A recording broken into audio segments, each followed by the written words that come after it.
हर मुल्क के अपने तौर तरीके और कानून होते हैं। आज मैं अपनी इस वीडियो में आपको जापान की तरफ लेकर जाऊंगा और आपको कुछ ऐसी चीज़ें बताऊंगा जो जापान में आपको हरगिज़ नहीं करनी चाहिए। इन चीज़ों को वहाँ पर करने में कोई पाबंदी नहीं है, लेकिन जापानीज़ कल्चर में इन चीज़ों को अच्छा नहीं समझा जाता।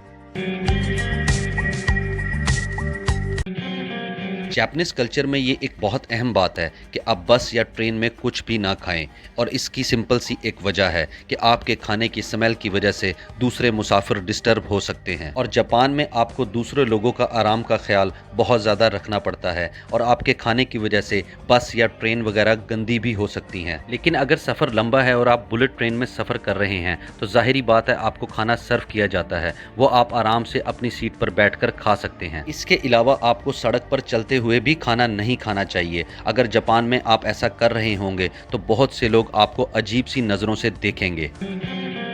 जिन जूतों को आप पहनकर घर से बाहर जाने के लिए इस्तेमाल करते हैं, जापान में इस चीज़ को बिल्कुल अच्छा नहीं समझा जाता कि आप वही जूते किसी घर या स्कूल के अंदर पहनकर दाखिल हों। जापान में अक्सर घरों के बाहर स्लीपर्स पड़े हुए होते हैं। जो जूते आप बाहर से पहनकर आते हैं उनको आप वहीं उतार दें और वो स्लीपर्स पहनकर घर के अंदर दाखिल हो जाएं। बहुत से घरों के बाहर एक बॉर्डर भी बना होता है। इसका मतलब होता है कि आप यहाँ से आगे अपने बाहर वाले जूते अंदर ना लेकर जाएं। अगर आप ऐसा नहीं करेंगे तो जापानीज़ लोग बहुत ज़्यादा गुस्सा हो जाते हैं। हमारे कल्चर में किसी वेटर को टिप देना बहुत अच्छी बात समझी जाती है, लेकिन अगर जापान में आप ऐसा करते हैं और किसी वेटर को टिप देते हैं तो वो टिप लेने से इनकार कर देगा। और जापान में अक्सर ऐसा होता है, इन लोगों को ये लगता है कि आप उनको पैसे देकर उनकी सर्विसेज को पैसों में तोल रहे हैं, इसीलिए आपको जापान में टिप नहीं देना पड़ती, क्योंकि इनके कल्चर में इसको अच्छा नहीं समझा जाता।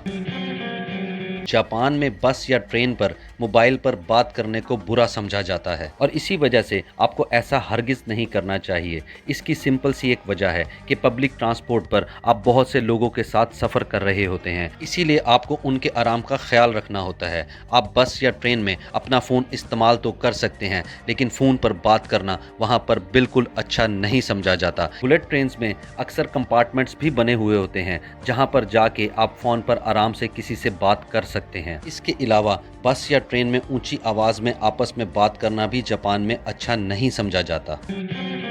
जापान में आपको अपने बालों पर मुख्तलिफ रंग नहीं करने चाहिए। पूरी दुनिया में अक्सर ममालिक में लोग अपने बालों का कलर गोल्डन, ग्रीन, रेड वगैरह कर लेते हैं, लेकिन ऐसा जापान में आपको हरगिज़ नहीं करना चाहिए। जापान में आपको अपने बालों का रंग नेचुरल ही रखना चाहिए। जापानीज़ लोगों के बालों का रंग नेचुरली काला होता है और अगर आपने ये कलर चेंज किया तो आपको किसी जॉब वगैरह में भी प्रॉब्लम आ सकती है। कई जगह पर तो ये रिक्वायरमेंट होती है कि पहले आप अपने बालों का रंग नेचुरल करें और हमें अपनी एक तस्वीर भेजें और फिर जॉब के लिए अप्लाई करें। बहुत से ममालिक में जिस्म पर टैटूज़ बनाना एक बहुत आम सी बात है, लेकिन जापान में अपने जिस्म पर कोई टैटू बनाना बहुत ज़्यादा बुरा समझा जाता है। जापान के लोगों के मुताबिक जिस्म पर टैटू सिर्फ गैंगस्टर वगैरह ही बनवाते हैं और अगर किसी जापानीज़ ने जिस्म पर टैटू बनाया हो तो उनके लिए नौकरी हासिल करना बहुत ज़्यादा मुश्किल हो जाता है। इसके अलावा किसी जिम या स्पा वगैरह में जाना भी आपके लिए बहुत ज़्यादा मुश्किल हो जाता है।